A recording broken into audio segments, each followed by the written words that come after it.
You might be wondering why I'm evacuated in this high school parking lot with all these other RVers, and we'll get to that later in this video. But first, let's start at the beginning. So we left Eugene like maybe half an hour ago or so, and we're on our way to the coast. We're heading to Bay Point Landing, which is an RV park that looks super nice, like right near Coos Bay. I haven't done too much in that area, so I'm super stoked on it.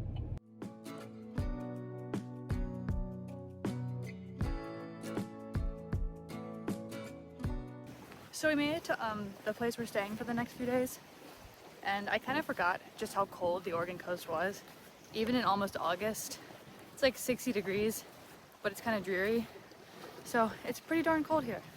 So like I said earlier, this place is called Bay Point Landing, and it's right on the bay in Coos Bay, Oregon. They have RV sites that back up to the bay, but unfortunately those were taken. But it's still really nice. Something I love about this RV park is in less than a 10-minute drive, you can be at 3 different Oregon state parks. Alright, so we're actually out on the coast now. We are at Sunset Bay State Park, and we're doing the little trail to the overlook. Also, look at the size of these leaves. Living in Oregon for all the years I did, one thing I've learned is that you always should bring a pair of binoculars to the coast if you have them. I unfortunately forgot mine this day, and of course it was the day that there were so many whales, seals, and sea lions that I couldn't see up close, which sucked. But luckily, since this was just a 10-minute drive, I was able to come back the next day with them. So the first trail we did is super easy, and it's only like a mile round trip, and it takes you this beautiful view of the ocean, and then you have a view of the cove on the other side, which I'll show you now. This cove was super calm too, so I saw a lot of people swimming and paddling in it.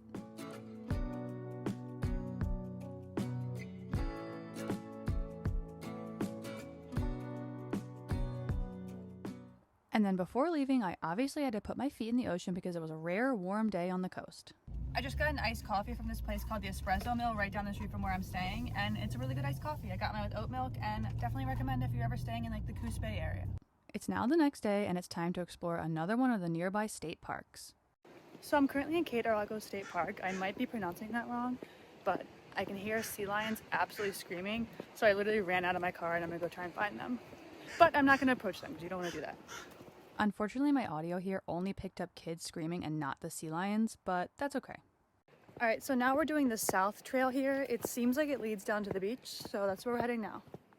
So this ended up being a very short but semi-steep trail down to this beautiful little beach at the bottom. And the day I went, I happened to be the only one there. This day was kind of half sunny, half cloudy, but it kind of made for some cool conditions. So I lived in Oregon for years, and being back on the coast for the first time in a couple of years is literally so nostalgic, and it's making me like so emotional, but in the best way. I love it here so much. I would say the Oregon coast is probably one of my all-time favorite places on the entire planet.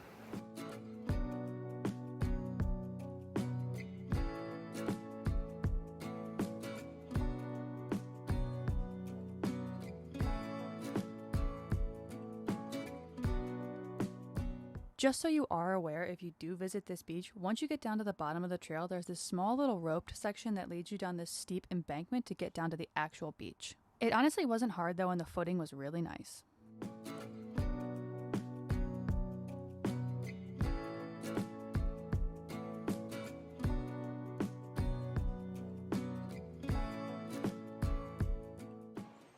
So I'm back on that same beach from yesterday, but this time it's low tide, so I'm checking out all the tide pools, and there's tons of like sea urchins and starfish, so let me show you.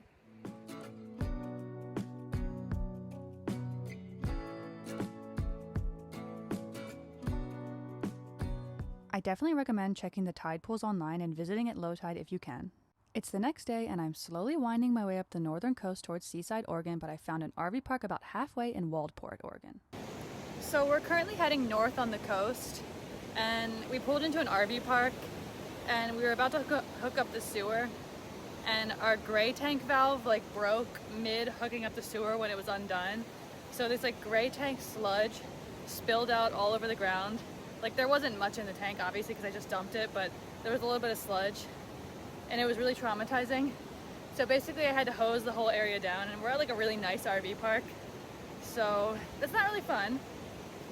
So now I'm just kind of decompressing and trying to not think about that and walking on the beach. I guess luckily though, where I booked was on a marina, so if you know marinas, you know those kind of smell a little icky, so no one actually knew that my gray tank was causing smell too. Only about 20 minutes away from this new RV park sits another Oregon state park, so today we're exploring that.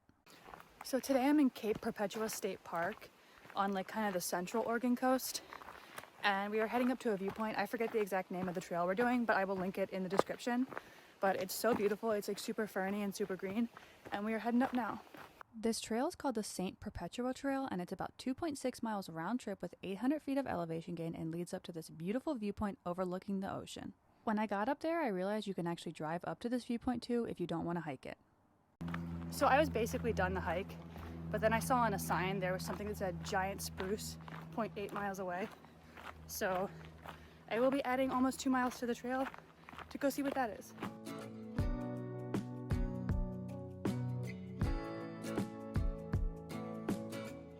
This tree is called a Sitka spruce and it's approximately 600 years old. Its circumference is 40 feet and its estimated height is 185 feet tall. And honestly, even videos like this don't do it justice. So where we hiked was right up there. Later that day, I wanted to go to the beach for a sunset, but honestly, I got there way too many hours too early, so I decided to head back to the RV park for sunset. And honestly, this is kind of where things started to take a turn for the worse and my day started to get really interesting. So a massive earthquake just hit Russia and the entire west coast is under a tsunami watch, and the area I'm in on the Oregon coast just got upgraded from a watch to an advisory. So we are going to not risk it and we're going to evacuate with the RV. So let's see what happens. At this point, we were watching a bunch of other RVs pack up to get ready to go, so it really solidified our decision to leave. So we did end up evacuating. We found a spot like up on higher ground, up at like a high school, so that's where we're parked. We're one of only 2 cars here right now, but everyone in the RV park we were staying at, which was in a marina, was like getting ready to go too. So I think we got out before like the mad rush of people. So I'm hoping nothing happens. So the cats had honestly no idea what was going on or why we were packing up and leaving at night, but they were really good sports about it. All right, ignore how dark this is. It's really late and we are just in some random high school parking lot. But we evacuated safely and now I kind of don't know what to do now that we evacuated. I have Starlink set up so I can actually check all the updates out there right now. There's one other person in this parking lot we're in, but it seems like everyone is evacuating to the parking lot next to us. But since we have the RV, we wanted to kind of come to like a more empty parking lot. So I'm thinking this will start filling up soon, but I don't really know what to do. So I guess we'll see.